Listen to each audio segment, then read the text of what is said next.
স্নিগ্ধ সুন্দর সকাল। নিত্যদিনের মতো আজও পূর্ণির চোখ খুলল সকাল 7টায়। অন্যদিন হলে উঠে রেডি হওয়ার তাড়া থাকতো, কারণ অফিস টাইম 8টা থেকে 8:30টার ভেতর। মূলত 8টাই বলা যায়। কোনো এমপ্লয়ির খুব অসুবিধা না থাকলে সে 8:30টা করতে পারে না, আর করলেও এটি 3 দিনের জন্য প্রযোজ্য, আর নয়তো আবেদন করতে হয় ছুটির জন্য। তা না হলে তার প্রভাব পড়ে তাদের স্যালারিতে। এই নিয়মটি পূর্ণির প্রথম চালু করা। তার এই কঠিন রূপটা ওই অফিস পর্যন্তই।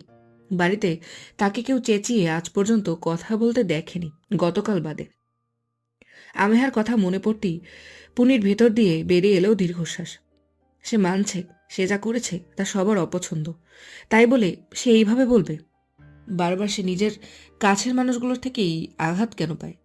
তার কষ্টের দিন কি শেষ হবে না? রেহেবার যাওয়ার পর সে ভেঙে না পড়ে শক্ত হাতে সবাইকে সামলিয়েছে, নিজের বুকে পাথর চেপে অন্যদের সান্ত্বনা দিয়েছে।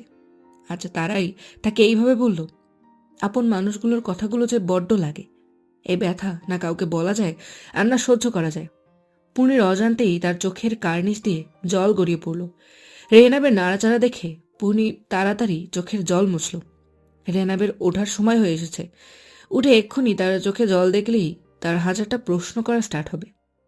রেহনাবের এদিক ওদিক নড়াচড়া দেখে পুনি মিষ্টি হেসে তাকে ঝাপটে ধরে পেটে মুখ ঘষে বলল, গুড মর্নিং রিহু সোনা। রেহনাব খিলখিল করে হেসে পুনির চুল টেনে বলল, গুড মর্নিং মামা। আজ রিহু সোনা ব্রেকফাস্টে কি খাবে? পোয়া। আচ্ছা তাই, এবার ওঠো দেখি, ফ্রেশ হয়ে নাও। মাম্মা পোহা বানিয়ে নিচে ওয়েট করছে। বলেই পূর্ণি আরও কিছুক্ষণ রেহনাবকে আদর করে নিজে ফ্রেশ হয়ে নিচে চলে গেল পোহা বানাতে। রেহনাব নিজেই বিছানা থেকে উঠে বেড থেকে নেমে ব্রাশে টুথপেস্ট লাগিয়ে ছোট্ট ছোট্ট পায়ে বাথরুমে ঢুকল। তারপর সামনে থাকা ছোট্ট টুল টেনে তার উপর উঠে বেসিনের সামনে দাঁড়ালো। নিজে থেকে ব্রাশ কুলি করে চুলগুলোকে জল দিয়ে আয়না দেখে ঠিক করলো। এইটা সে আগের দিন একটা অ্যাড দেখে শিখেছে। ছেলেটা কি দিয়ে যেন চুলগুলো এমন করছিল, আর তাকে সবাই অনেক সুন্দরও বলছিল, তাই সেও এবার সেটা ট্রাই করছে।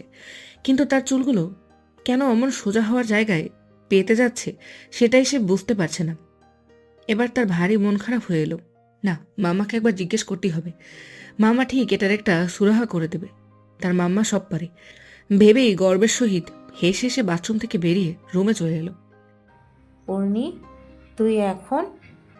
রান্নাঘরে মায়া বেগমের স্বর শুনে পুনি পেছন ঘুরে তাকিয়ে মিষ্টি হেসে বলল, হ্যাঁ, রিহু পোহা খেতে চাইলো তাই বানাতে এলাম। তুই সর, আমি বানিয়ে দিচ্ছি। পুনি না না করে উঠে বলল, থাক না চাচি, কতটুকু আর করতে পারি ওর জন্য। অর্ধেক সময় তো বাইরে কাটাতে হয়, সব তো তুমিই করো। তাই কিছু করতে পারলে আমার নিজের মনটা শান্তি পায়। মায়া বেগম সূক্ষ্ম হাসলেন। পাশ থেকে বাকি সবজিগুলো নিয়ে কাটতে কাটতে বললেন, বিয়ের পর সত্যি কি তুই রেহনাবকে নিয়ে আশরাফের বাড়ি থাকবি? পুনির হাত কড়াইতেই থেমে গেল।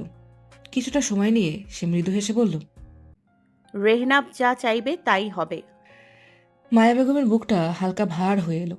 এই বিয়েতে তো তার মত নেই সত্যি, কিন্তু এখন তার মনটা কেমন কাঁপছে রেহনাবের কথা ভেবে। এ বাড়িতেই তো জন্ম, বড় হওয়া। সে কি সত্যি এই বাড়ি ছেড়ে ওই বাড়িতে চলে যাবে? চুপচাপ সবজি কাটতে কাটতে তার চোখে ভেসে উঠল ছোট্ট রেহনাবের হাসি মুখ। মনটা হঠাৎ করে কেমন নিস্তব্ধ হয়ে গেল। সারাটা দিন পূর্ণির কাটল রেহেবারকে নিয়ে। হলিডে ছাড়া তার রেহনাবকে সময় দেওয়া হয় না বললেই চলে। আজ শুধু বিয়ে উপলক্ষে সে কতগুলো দিন বাদে ছুটি নিয়েছে অফিস থেকে। তবে এতে রেহনাব ভারী খুশি। আজ সারাটা দিন তার মাম্মা তার সাথে থাকবে। তবে সকালবেলা ছোট্টখাট্ট বকা খেয়েছে সে। সে ফ্রেশ হয়ে যখন ব্রেকফাস্ট করতে ছোট্ট ছোট পায়ে দৌড়ে নিচে নামলো, পূর্ণি তার মাথার চুল দেখে অবাক হয়ে চুলে হাত বুলিয়ে রাগী গলায় বলল, এ কি, তোমার চুল ভিজে কেন রিহু? মামা অমন সুন্দর হচ্ছে না ওই ছেলেটার মতো।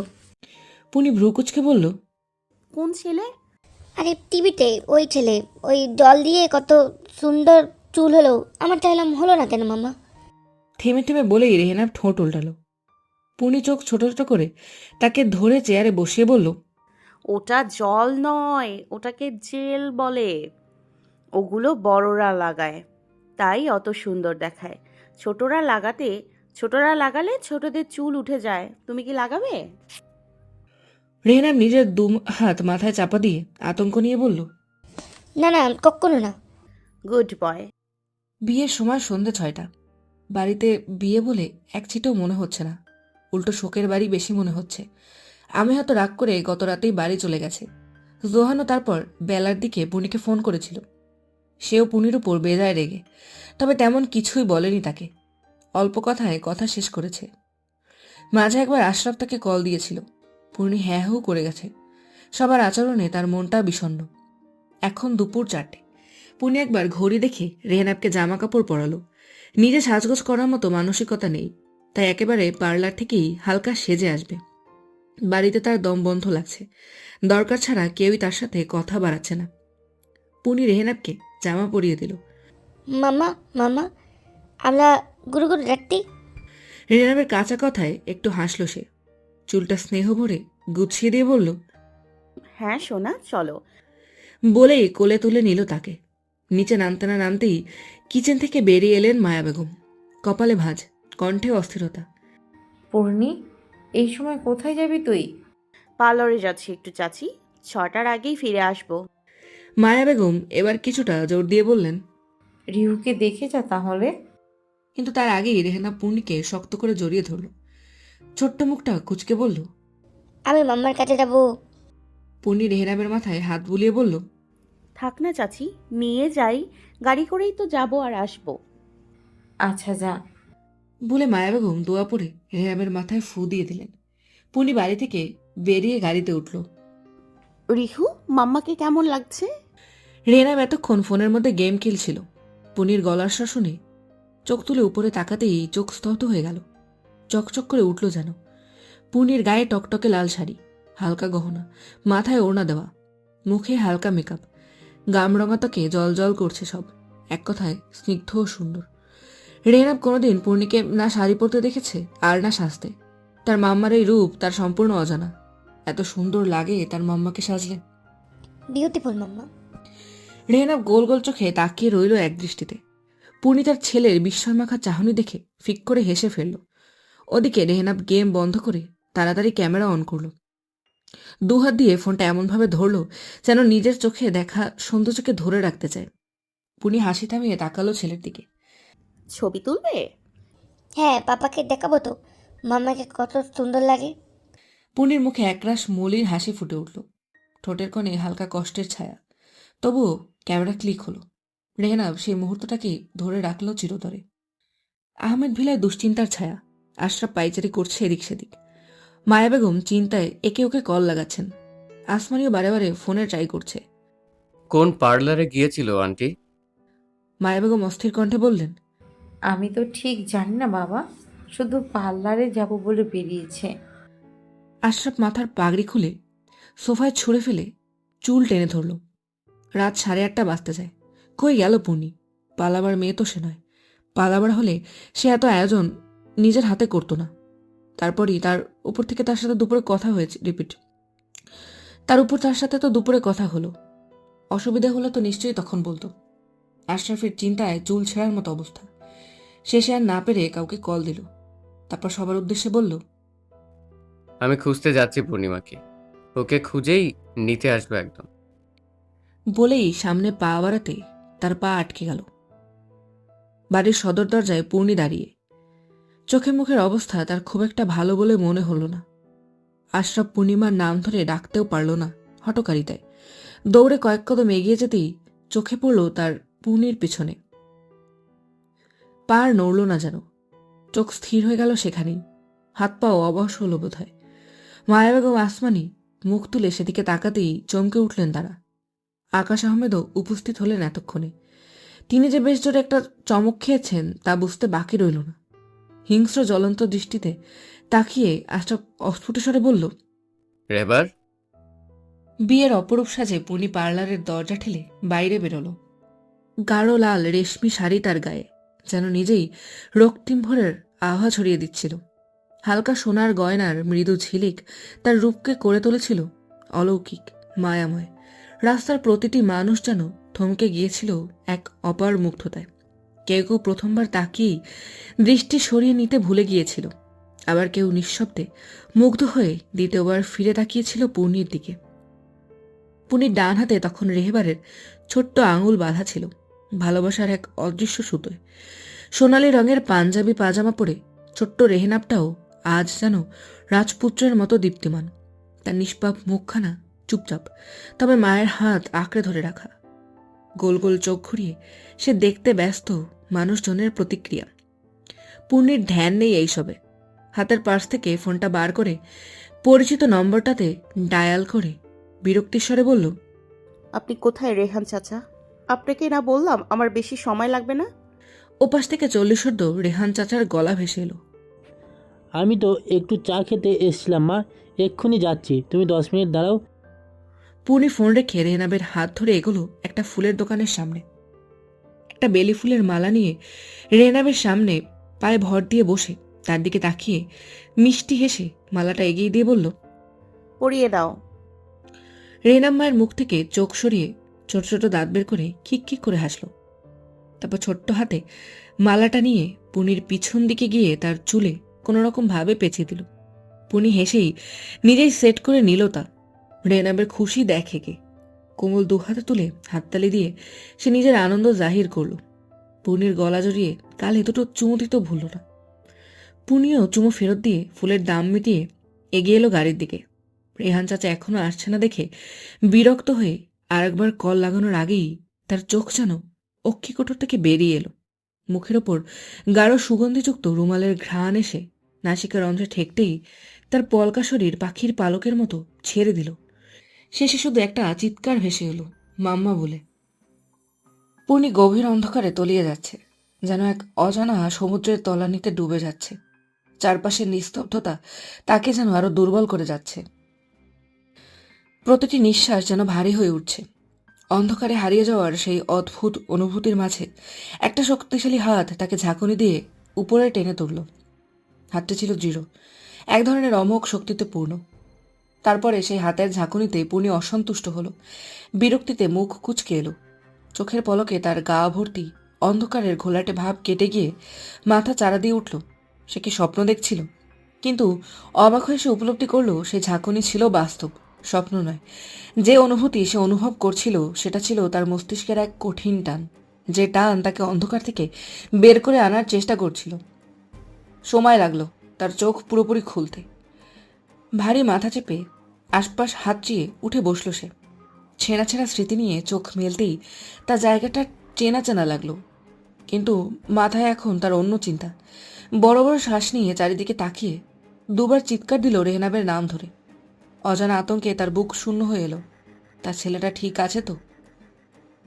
নিজেকে সামলে কোনো রকম বিছানা থেকে উঠে দাঁড়াতে গেল, কিন্তু বিগত কয়েকদিনে নিজের উপর নিজেই করা মানসিক শারীরিক অত্যাচারের কারণে শরীর টলে উঠল। মাথা চেপে আবারও বসে গেল বিছানায় ধপ করে। কিছুটা সময় নীরবে বসে থেকে ধীরে ধীরে মাথা তুলল পূর্ণি। চোখ গেল ব্যালকনির দিকে। ঠিক তখনই বিদ্যুৎ স্পৃষ্টের মতো তার সমস্ত সত্তা কেঁপে উঠল।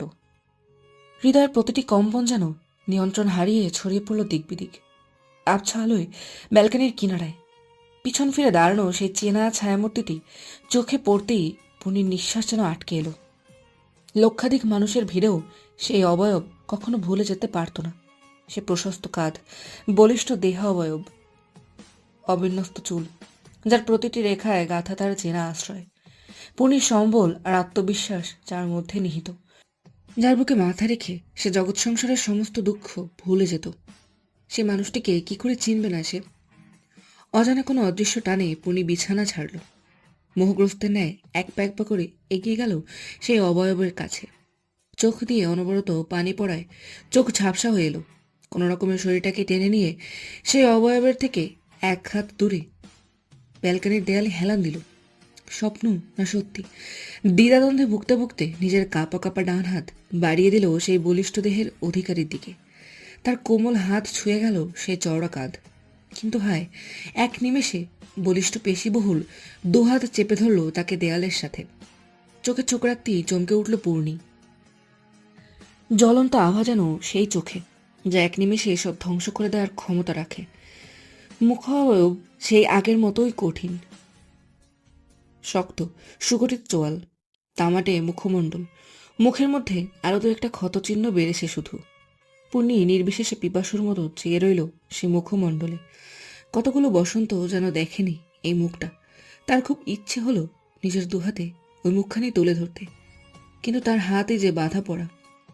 দীর্ঘ এক শ্বাস বুক ভরে নিয়ে চোখ বুঝতেই চোখের কোণ দিয়ে গড়িয়ে পড়ল অশ্রুদানা। চোখ খুলে অস্ফুট স্বরে শুধু উচ্চারণ করলো, রেহবার। হাতের বাঁধন যেন আরো শক্ত হলো। পূর্ণির হাতের নরম হাড় মরমর করে উঠল। ব্যথায় কুকিয়ে উঠে পূর্ণি ব্যথাতুর শব্দ করলো। তাতে কোনো হেলদোল দেখা গেল না সামনের মানুষটার, যেন তার কানে কিছুই পৌঁছয়নি। হু আর ইউ? তীক্ষ্ণ পোড় খাওয়া ভরাট গলার স্বরে পূর্ণি চমকে উঠল। কতদিন বাদ শুনল সেই স্বর। তবে তার চেয়ে বেশি অবাক করলো তাকে সামনের মানুষটির করা প্রশ্নটা। মানুষটির কি তাকে মনে নেই, নাকি নাটক করছে সে? তাকে চিনতে পারছে না, নিজের পূর্ণিমাকে সে চিনতে পারছে না। এত সব প্রশ্ন মাথায় ঘোরার মাঝে সে উত্তর দিতেই ভুলে গেল। এবার আরেকটু ভরাট আর ভারী গলায় একই জিনিস ভেসে এলো। I am asking who are you? Purnima. কান্নার দমকে ভেঙে যাওয়া গলায় কোনো রকমে বলল সে। মিলি সেকেন্ডের মাঝে হুঙ্কার এলো। Say your full identity, damn it. পূর্ণির চিত্ত কেঁপে উঠল। চোখ মুখ খিচে বন্ধ করে ফেলল সে। কোনো রকমে হেঁচকি তুলে কাপা কাপা গলায় বলল, পূর্ণিমা রেহবার দাবির, ওয়াইফ অফ আজহার রেহবার দাবির। হাতের বাঁধন আলগা হলো, তবে ক্রোধের বহিঃপ্রকাশ হলো অন্যভাবে। কোমল গালে এক দানবীয় চর খেয়ে ছিটকে পড়ল সে রেলিংয়ে। মাথা ঝিমঝিম করে উঠল। কোনো রকমে রেলিং ধরে নিজেকে রক্ষা করলেও ঠোঁটের কোণে হালকা রক্তের দেখা মিলল। সে বলিষ্ঠ হাত আবারও পুনরায় টেনে আনলো তাকে আগের জায়গায়। কড়া আঙুলগুলো তার নরম দুটি গাল চেপে ধরল সারাশির মতো। মুখে তার ক্রোধাগ্নি, গলায় খাদ মিশিয়ে চেঁচিয়ে উঠল, তাহলে কি করে তুই পারলি গায়ে আমার দেওয়া শাড়ি কোনা জড়িয়ে অন্যের হওয়ার কথা ভাবতে? কলিজা কাঁপলো না তোর? পুনি নিজের দুহাত দিয়ে রেবারের হাত ছাড়ানোর চেষ্টা করল, কিন্তু কোনো দানবীয় শক্তি যেন আজ তার উপর ভর করেছে। পুনি নিতান্তই বাচ্চা তার কাছে। কিছুক্ষণ পর বোধ হয় দয়া হলো রেহেবারের ওই নিষ্পাপ মুখশ্রী দেখে। ছেড়ে দিল তার গাল। দেয়ালে ঘুষি মেরে পিছনে ঘুরে আবারও রেলিংয়ের রড আঁকড়ে ধরল।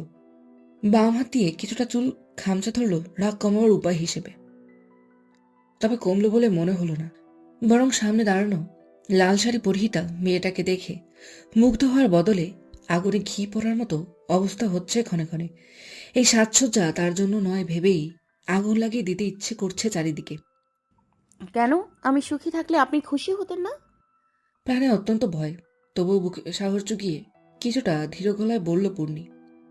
এবার শটাং ঘুরে জ্বর মারার জন্য আরেকটা হাত তুলতেই তা দেখে পূর্ণির চোখ মুখ খিচে বন্ধ করে ফেলল। তবে তার গালে চড় না পড়ে একটা ঘুষি পড়ল তার একদম 2 ইঞ্চি ব্যবধানের দেয়ালটায়। পূর্ণির কায়া চঞ্চল হয়ে সিটিয়ে গেল কিছু সময়। তারপর হঠাৎই তার মধ্যে যেন কোনো এক অদৃশ্য শক্তি জাগ্রত হলো। রেবারের হাত ধরে টান দিয়ে নিজের দিকে ফিরিয়ে বলল, মারতে চান? মারতে চান আমায়? দাঁড়ান। পূর্ণি পাগলের মতো এদিক সেদিক তাকালো। রুমের মধ্যে একপাশে পড়ে থাকা রেবারের রিভলভারটা তুলে এনে রেবারের হাতে দিয়ে চেঁচিয়ে উঠল, মারুন, একেবারে মেরে ফেলুন। এমনিতেও গত 3 বছর ধরে মৃত লাশ হয়ে বেঁচে আছি আমি। এই মৃত শরীরকে টেনে বয়ে বেড়াতে আর ভালো লাগছে না আমার। আমায় মেরে সমস্ত জিনিসের প্রতিশোধ তুলে নিন। বলেই পুনরায় পূর্ণি পাগলের মতো রেবারের হাতে থাকা রিভলভার নিজে থেকে তাক করতে লাগলো। একটু এদিক সেদিক হলেই যে বড় কোনো অঘটন ঘটতে সময় লাগবে না বুঝতে পেরেই রেবার অস্থির হয়ে উঠল। পূর্ণির হাত ছাড়িয়ে ধাক্কা মেরে বলল, করছো কি তুমি? পাগল হয়ে গেছো? বলিষ্ঠ হাতে ধাক্কা খেয়ে 3-4 পা পিছিয়ে গেল পূর্ণি। ওইভাবেই আরো 2 পা পিছিয়ে দেয়ালে হেলান দিয়ে হু হু করে কাঁদতে কাঁদতে নিচে বসে পড়ল পা মুড়ে। আমি আর পারছি না রেহবার। আমি সত্যি ক্লান্ত সুখী থাকার নাটক করতে করতে। কেউ বোঝে না আমায়। সবার জন্য এত করার পরেও একটা দোষ তাদের কাছে বড় হয়ে দাঁড়ায়।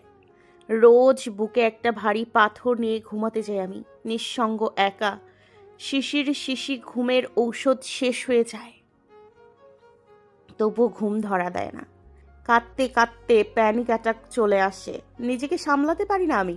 ওপরে শান্ত পূর্ণি, ভেতরে ক্ষতবিক্ষত রক্তাক্ত হয়ে প্রতিক্ষণ। প্রত্যেক দিন এত এত কষ্ট যন্ত্রণা সহ্য করে শুধু দুনিয়াতে পড়ে আছি আপনার অংশকে মানুষের মতো মানুষ করব বলে, যাতে ও জানে দুনিয়াটা কত নির্মম হোক না কেন তার জন্য কেউ একজন লড়ে গেছে ভালোবাসার শেষ বিন্দু দিয়ে। নইলে কি আমার এতটা দায় ছিল এখানে পড়ে থাকার, এত মায়া এত যন্ত্রণা টেনে নিয়ে বেঁচে থাকার? আর আপনি শুধু দেখলেন আমি আমার সুখের জন্য অন্য একজনকে বিয়ে করছি। একবারও আমার মনের ভেতর উকি দিয়ে দেখলেন না যে সেখানে পূর্ণির হৃদয় রক্তাক্ত ক্ষতবিক্ষত হয়ে পড়ে রয়েছে, যার কারণে সে প্রতিদিন তিলে তিলে গুমড়ে মরছে ভেতর ভেতর। আপনারা সবাই স্বার্থপর, নিজেদের মন মতো কিছু না হলে সবাই সব দোষের পাহাড় করে দেন আমার ওপর, আমাকে দায়ী করেন সব কিছুর জন্য। এখন আমি যদি কৈফিয়ত চাই, এত বড় দুনিয়ায় আমার কেউ নেই জেনেও আপনি কিভাবে পারলেন আমায় ছেড়ে চলে যেতে? ফিরে এসেও কিভাবে পারলেন আমার কাছে এসে দূরে দূরে থাকতে? আজ বিয়ের কথা না শুনলেও বোধহয় আসতেন না সামনে। থাক, আর আপনাকে কিছু বলার নেই আমার, কাউকে লাগবে না আর। আমি আমার রিহুকে নিয়ে এই নিষ্ঠুর মায়াহীন দুনিয়া থেকে অনেক দূরে চলে যাব, যেখানে আপনাদের স্বার্থপরতা আর আরামদায়ক নীরবতা আমাদের ছুঁতে পারবে না। আমি একা লড়ব, আমি একা বাঁচব, আমি একা আমার রিহুকে একটা সুন্দর পৃথিবী দিব, আপনার ছায়া ছাড়াই। সব কথা এক নিঃশ্বাসে বলেই পূর্ণি আগের মতো হাঁটুতে মুখ গুজে হু হু করে কেঁদে উঠল। তার কান্নার দমক কাঁপিয়ে দিল চারপাশের নিস্তব্ধতা। তার প্রতিটি কান্না যেন বুকের অতল গহ্বর থেকে উঠে আসা যন্ত্রণা, দীর্ঘদিন ধরে জমে থাকা অব্যক্ত কষ্টের বিস্ফোরণ। তার নরম কাপা কাঁধ বারবার বলে দিচ্ছিল কতটা বোঝা হয়ে বেড়াচ্ছে সে নিঃশব্দে, একা।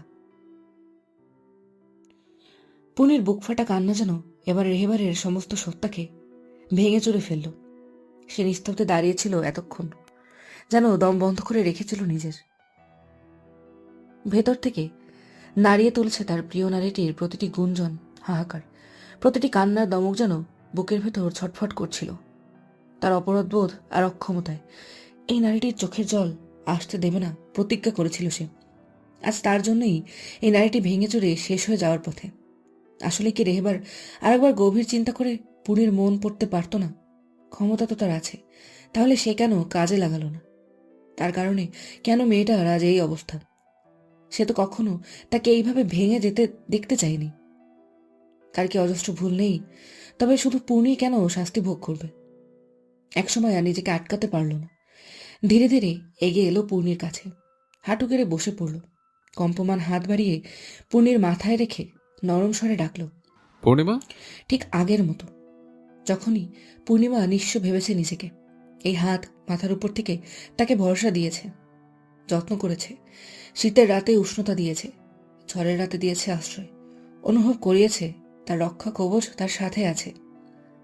আর কিছু হবে না, সে হতে দেবে না। এবারেও কিছুটা ভরসা পেল সে। হাঁটু থেকে মাথা তুলল, ধীরে ধীরে কান্নারত চোখ রাখলেও সামনের মানুষটির চোখে। মুহূর্তেই দুই চোখ মিলিত হলো।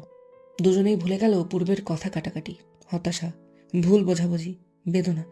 ডুব দিল চোখের অতল গভীরে, যেখান থেকে উঠে আসার সাধ্যি দুজনের কারোর নেই। পূর্ণির মাথার কাজ করল না। এতক্ষণে ধরে রাখা সমস্ত সংযম ভেঙে ঝাঁপিয়ে পড়ল তার নির্ভরতার বলিষ্ঠ বুকে। দুহাত দিয়ে ঝাপটে ধরে মুখ লুকালো তার পাথর শক্ত বুকে। দু চোখের জল ছেড়ে কোনো লজ্জা, কোনো সংশয় না রেখে গায়ের জোরে শক্ত করে জড়িয়ে ধরে রাখল, যেন ছাড়লেই হারিয়ে যাবে সে, আবার তাকে একা করে দিয়ে চলে যাবে। রেবারের সমস্ত সংশয়ও যেন দূর হলো। বহু বহু প্রতীক্ষার পর আবারও তার প্রিয় নারীটির নরম শরীরটা আঁকড়ে ধরল তার সাথে। সারা মুখে নিজের ঠোঁট ছুঁয়ে মুখ কুঁজল ঘাড়ে, প্রাণপণে টেনে নিল প্রাণপ্রিয় ঘ্রাণটা। ফিসফিস করে হাসকি গলায় বলল, আমি কখন তোমার থেকে দূরে ছিলাম সোনা? তোমার প্রতিটি কাজে, প্রতিটি পদক্ষেপে আমি ছিলাম। তোমার হৃদয়ে, তোমার মস্তিষ্ক জুড়ে আমি ছিলাম। তোমার পুরোটা জুড়ে সবসময় আমি ছিলাম, আছি আর থাকবো। তুমি আমার, শুধু আমার, সে হোকালে হোক আর পরকালে। আর রেবার তার জিনিসের উপর সামান্য কারো নজরটুকু সহ্য করে না। সে পুরনো আদরের সম্বোধনটা শুনে এক ভালো লাগা ছেয়ে গেল পূর্ণির মনে। কিছুটা শান্ত হলো সে। নিঃশব্দে চোখের জল ফেলে বলল, আমি জানতাম আপনি কখনোই কারো ছায়া অবধি পড়তে দেবেন না আমার আশেপাশে, তাই তো আমি এত বড় রিস্ক নিয়েছিলাম, এত বিশ্বাস আমার উপর? নিজের থেকেও বেশি। আত্মবিশ্বাসের সাথে চোখে চোখ রেখে বলা পূর্ণির কথাটা যেন এক প্রশান্তির ঢেউ খেলিয়ে দিল রেহেবারের বুকে। উত্তাল সমুদ্র শান্ত হয়ে এলো। আবহাওয়াও শীতল হতে শুরু করেছে, সাথে তাদের মন প্রাণও। রেহেবার হঠাৎই লক্ষ্য করল পূর্ণির নরম গালে তার 5 আঙুলের দাগ, ঠোঁটের কোণে ফিনকি রক্ত। তার নিজের শক্ত বুকটাই কেঁপে উঠল। তার অ্যাঙ্গার ইস্যু এই নিষ্পাপ কোমল প্রাণটাকে আবার কষ্ট দিয়েছে। নিজের রুক্ষ হাত বুলিয়ে দিল নরম গাল ঠোঁটের পাশে, সাথে অনুশোচনা বাড়ল। নিজের হাত ক্ষতবিক্ষত করার ইচ্ছে হলো। I want you. রিনরিনে গলার স্বর শুনেই একটু হতবাক হয়েই রেহেবার তাকালো ছলছল করতে থাকা তার সামনে নারীটির চোখের পানে। বিশ্বাস হলো না যেন। রেহেবার আরেকটু বিস্ময় নিয়ে হতবাক হয়ে বলল, what? I said I want you না। নাও। পূরণ হওয়ার আগেই প্রবল আক্রোশে তার নরম অধৈর্যরা বন্দী হলো পুরুষালী অধৈর্যরার মাঝে, যেন হাজার হাজার বছরের তৃষ্ণার্ত তারা। রেবার তার ঠোঁটের কোণের ফিনকি রক্তটুকুও শুষে নিল নিজের মধ্যে। দীর্ঘ মরুভূমির বুকে যেন এক পশলা বৃষ্টি নামল, যাহাতে দেহ, মন, আত্মা সব শুদ্ধ করে দিল। 3টে বসন্ত, 3টে যুগ যেন। এ ছিল এক অসহনীয় বিচ্ছেদ। দীর্ঘ দীর্ঘ দিন কাটিয়ে তারা আবার একে অপরের এত কাছাকাছি, পাশাপাশি। আজ আর নেই কোনো দূরত্ব, কোনো লুকোচুরি। পুরোটা জুড়েই তাদের মাঝে সুখ বিরাজমান। হাজার হাজার জমানো কথা ছেঁড়া ছেঁড়াভাবে বলা শেষ করতেই পূর্ণির চোখ দিয়ে আরেক ফোঁটা জল গড়িয়ে পড়ল পাথর কঠিন বুকটায়। পুরুষালী একটা হাত তার কোমরে পেঁচানো, আর একটা হাত মাথায় বিলি কেটে যাচ্ছে অনবরত। পূর্ণির মুখে যতই বলুক সে থাকবে না এখানে, দৌড়ে চলে যাবে। আদতেই সে জানে এমন কিছু সে করতে পারবে না। তার পথ একজনের মধ্যেই সীমাবদ্ধ। না সে দূরে যেতে পারবে, আর না মানুষটা যেতে দেবে। আর কাঁদে না শোনা, এবার শরীর খারাপ করবে। বাক্য শেষ হতেই আলতো এক পুরুষালী ঠোঁটের পরশ পড়ল তার মাথায়, ঠিক সিথির কাছে। পূর্ণি নড়ে চড়ে উঠল। শাড়ির আঁচল টেনে মুখ মুছল খানিক। ঘড়ির দিকে তাকাতেই দেখল এখানে আসার 1.5 ঘন্টারও বেশি পার হয়েছে। সে চোখ ঘুরিয়ে সামনে বেড়ে হেলান দিয়ে বসে থাকা মানুষটার দিকে তাকালো, যার বুকে মাথা রেখে এতক্ষণ অশ্রু বিসর্জন দিচ্ছিল সে। রেবারের মুখ তখন স্বাভাবিক, তবে সামান্যতম দূরত্ব সহ্য হলো না যেন তার। অল্প দূরে থাকা তুলনারম কোমল শরীরটাকে আবারও পেশিবহুল পুরুষালী হাত ধারা পেঁচিয়ে নিজের কোলের উপর নিয়ে নিল। আলতো হাতে তার ছোট্ট কোমল মুখখানি তুলে পুরুষালী ঠোঁটের নরম আদরে ভরিয়ে দিল শুভ্র আননখানি। আমায় এতদিন দূরে রাখার কারণ? মিষ্টি নির্নিনে ভাঙা কণ্ঠস্বরে থেমে গেল রেহেবারের অথর। কণ্ঠনালীতে ঠোঁট ছুঁয়ে ডান কানে ঠোঁট ঠেকিয়ে ভারী নেশালো গলায় বলল, পরে বলি। এতক্ষণে পূর্ণির হুশ জ্ঞান ফিরে এসেছে ইহ জগতে। শাড়ি ভেদ করে তার নির্মেদ উদরে পুরুষালী আঙুলের অবাধ্য বিচরণে গাল পূর্বের মতো লাল টুকটুকে হয়ে এসেছে। পূর্ণি উত্তাল ঝড়ের পূর্বাভাস দেখি নিজের হাত দ্বারা থামালো সেই বিচরণ। সে ভারী নিঃশ্বাসের সাথে ধীরে ধীরে তার নিঃশ্বাসও ভারী হতে লাগলো। সারা শরীর শিহরণে আচ্ছাদিত হলো। তবে সেসবে পাত্তা না দিয়ে তার নিজের ঘাট থেকে পুরুষালী মাথাটা টেনে তোলার চেষ্টা করল সে খানিক।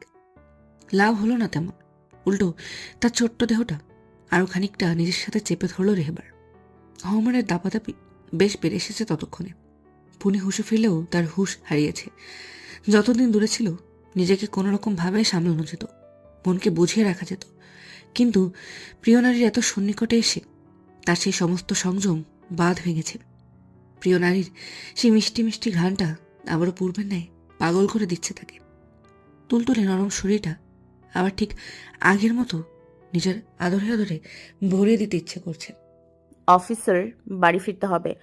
When I hold you close, I want nothing else to exist. ভারী নেশালো গলাটা শুনে পুনি হাঁপ ছাড়ল। এখন এই পাগল মানুষটাকে সে সামলাবে কি করে? হঠাৎই তার মাথায় কিছু হাসতেই সে কৌতূহলের সাথে বলল, অফিসার রিহু কোথায়? ওর সাথে দেখা করেছেন? এবার বোধহয় কাজ হলো। হুট করে রেহেবার শান্ত হয়ে গেল। আগের মতো হেলান দিয়ে বসলো বেডে। পুনি অবাক হলো রেবারের হঠাৎ এহেন আচরণে। রেবার সিলিংয়ের দিকে তাকিয়ে শুকনো গলায় বলল, সাহেবের সাথে আছে পাশের রুমে। পূর্ণি স্থির চোখে দেখল তার অর্ধাঙ্গকে। মানুষটার সব অভিব্যক্তি তার বোধগম্য না হলেও কিছু জিনিস অবশ্যই বুঝতে পারে। এই যে এখন যেমন পারছে। সে নিজের ডান হাত দিয়ে রেবারের গালের এক পাশে রাখতেই রেবার চোখ ফেরালো পূর্ণির দিকে।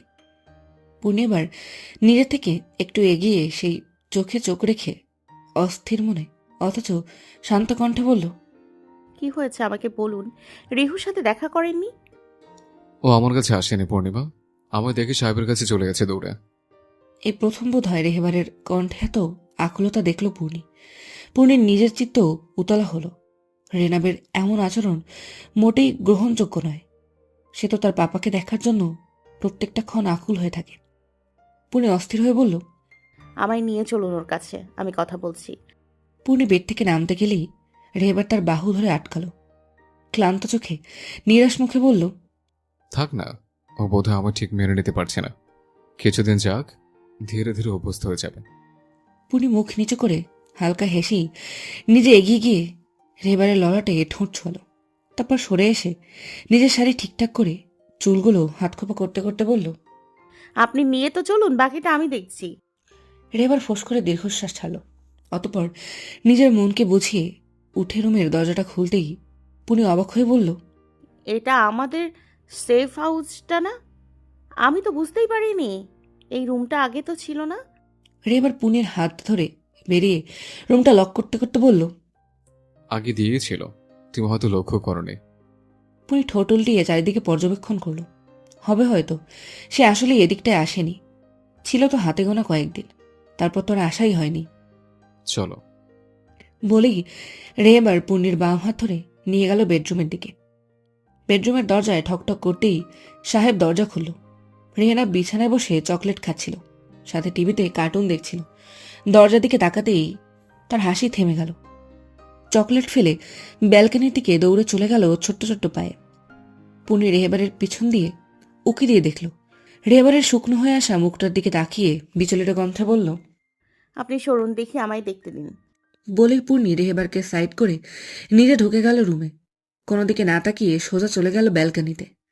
রিহু, এতক্ষণ পর মাম্মার মিষ্টি ডাকটা শুনে রেহেনা পিছন করে মাম্মা বলে দৌড়ে এলো। পূর্ণিও হাসি মুখে হাঁটু মুড়ে বসে হাত বাড়াতেই রেহেনা বিস্ময় আর উচ্ছ্বাস নিয়ে ঝাঁপিয়ে পড়ল পূর্ণির বুকে। ছোট্ট ছোট্ট হাতে জড়িয়ে ধরে বুকে মাথা রেখে বলল, তুমি কোথায় ছিলে মাম্মা? আমি তো তোমার পাপার সাথে কথা বলছিলাম। রিহু, তুমি কথা বলবে না পাপার সাথে? না। বলেই রেহেনা মুখ ফুলিয়ে বুকের কাছে হাত কুটিয়ে দাঁড়ালো। পূর্ণি আগের মতোই আদুরে ভঙ্গিতে নিজের দিকে ফিরিয়ে বলল, কিন্তু কেন? জানো পাপা কত কষ্ট পেয়েছে তোমার ব্যবহারে? পাপা কষ্ট পেয়েতে? পূর্ণির স্যাড মুখ করে হ্যাবতক মাথা নাড়ালো। রেহেনা কোমরে হাত দিয়ে কিছুক্ষণ কিছু ভাবল, তারপর আধো কণ্ঠে বলল, পাপার সাথে তো আমি রাগ করছি মাম্মা। পাপা আমার জন্য খেলনা আনেনি। তুমি কি পাপাকে জিজ্ঞেস করেছিলে? রেহেনার দুই দিকে মাথা নাড়ালো। পূর্ণি হাঁপ ছেড়ে বলল, তাহলে পাপা কিভাবে বুঝবে তুমি কিসের জন্য রাগ করেছো? যেই চকলেটগুলো খাচ্ছিলে সেগুলোও তো পাপাই এনে দিয়েছে। ওগুলো তো সাহেব আনতে দিল আমায়। কিন্তু ওগুলো তো পাপাই তোমার জন্য কিনে রেখেছিল। সাহেব আঙ্কেল তো শুধু তোমার হাতে দিল। সত্যি? পূর্ণি হ্যাঁ বোধক ঘাড় নেড়ে সিরিয়াস মুখে বলল, তুমি একদম ঠিক করনি এটা রিহু। শুধু খেলনার জন্য পাপার সাথে কথা বললে না? এবার যদি পাপা রাগ করে আবার চলে যায়? রেহেনাব যেন এবার ঘাবড়ে গেল। পূর্ণির কোল ঘেঁষে দাঁড়িয়ে বলল, সরি মাম্মা, আর আমি এমন করবো না। তুমি পাপাকে যেতে না করলো। পূর্ণি আগের মতোই সিরিয়াস মুখে বলল, আমি বললে শুনবে না বোধহয়। তুমি গিয়ে বললে হয়তো শুনতেও পারে। আচ্ছা আমি বলছি, চলো। রেহেনাব মায়ের হাত ধরে টান দিল। মুখে একরাশ ব্যাকুলতা আর চোখে চেয়ে থাকা আকুলতা। পূর্ণি আবার ধীরে ধীরে মুচকি হেসে উঠল। তার হৃদয়ে একটা প্রশান্তি বয়ে গেল। সে জানত তার ছোট্ট ছেলেটা ঠিকই বুঝবে। কিছু আকাঙ্ক্ষিত জিনিসের থেকে সম্পর্কগুলো বড্ড বেশি দামি। সেই শিক্ষাই আজ ধীরে ধীরে তার রিহুর ভেতর জেগে উঠাবে। পূর্ণি ব্যালকনি থেকে রুমে ঢুকে দেখলো রেহেবার সাহেবের সাথে কথা বলছে। কথা বলার ধরন আগের মতোই কঠিন, মায়াদয়াহীন।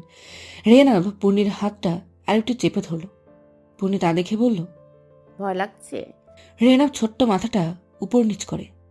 পূর্ণি মুচকি এসে বলল, পাপা বলে ডাকো। কিছুটা সময় নিয়ে সাহস জুগিয়ে রেহনাব নিজের সমস্ত গলার জোর দিয়ে চেঁচিয়ে উঠল, পাপা। রেহবার সাহেব দুজনেই চমকে তাকালো রেহনাবের দিকে। পূর্ণি চোখের ইশারায় রেহনাবকে এগিয়ে যেতে বলল। রেহনাবও মাহের কথা অনুযায়ী রেহবারের কাছে এগিয়ে গিয়ে বলল, পাপা আমি খুব খারাপ করেছি, তুমি কষ্ট পেয়েছো? রেহবার একবার বিস্ময় নিয়ে পূর্ণির দিকে তাকাতেই পূর্ণি মিষ্টি হেসে আশ্বাস দিল তাকে। রেহবার মুহূর্তেই কিছু বলতে পারল না, শুধু হাঁটু গেড়ে বসে দুহাত মেলে দিল। রেহনাব ঝাঁপিয়ে পড়ল তার বুকে। রেহবার অস্থির চিত্তে কোলে তুলে নিল রেহনাবকে। রেহনাব গলা জড়িয়ে ধরল তার, যেন দীর্ঘদিনের না বলা কথা, জমে থাকা অভিমান এক নিমেষে সব মুছে গেল সেই আলিঙ্গনে। পাপা আমি আর এমন করবো না, সত্যি। আমার খেলা লাগবে না, শুধু তুমি যেও না, আমি তোমায় অনেক মিস করেছি। বলেই রেহনাব মাথা এলিয়ে দিল রেহেবারের কাঁধে। রেহেবারের মুখে যেন কোনো যুদ্ধ জয়ের আনন্দ, চোখ চিকচিক করছে তার।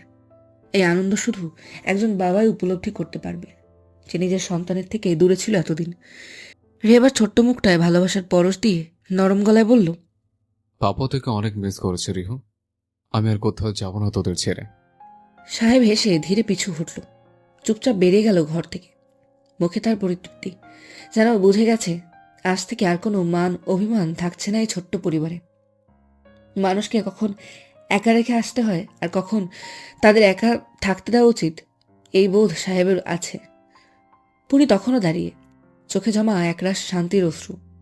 সে ধীরে এগিয়ে গিয়ে রেহেবারের পাশে বসল। রেনাব যেন মায়ের উপস্থিতি টের পেয়ে মাথা তুলে উচ্ছ্বাসিত কণ্ঠে বলল, মামা, এমন থেকে আমি, তুমি আর পাপা একসাথে থাকবো, কেউ কাউকে চালবো না, ঠিক? পূর্ণি রেহেনাবের গালে চুমু খেয়ে বলল। একদম ঠিক। রেহেনাব এবার রেহেবারের গালেও চুমু খেয়ে বলল। অনেক অনেক লাভ ইউ পাপা। রেহেবার হেসে দিয়ে রেহেনাবের গালে ঠোঁট ছুঁয়ে বলল। Papa always loves you Rihu. Purni গাল ফুলিয়ে বলল, অমনি অমনি, এখন আর আমাকে মনেই নেই, যা ভালোবাসে না কেউ। পূর্ণির কথা শেষ হতে না হতেই দুটো হাত হাসি মুখে তাকে আহ্বান জানালো। একটা হাত তার জীবনের প্রথম প্রাণ পুরুষের, আর দ্বিতীয়টা তার ছোট্ট রাজকুমারের। পূর্ণি পূর্ণতার হাসি এসে দুজনকে শক্ত করে জড়িয়ে ধরল। এভাবেই অভিমান আর দূরত্বের পর্দা সরিয়ে ভালোবাসা ফিরে এলো নিজ ঘরে, নিঃশব্দে, নিঃশর্তে। একটা ছোট্ট বাহুডারে বাধা পড়ল তিনটি হৃদয়, যেখানে আছে নির্ভরতা, ভালোবাসা আর পরিপূর্ণতা। তারা একসাথে আছে এবং সেটাই সবচেয়ে বড় প্রাপ্তি এখন তাদের জীবনে।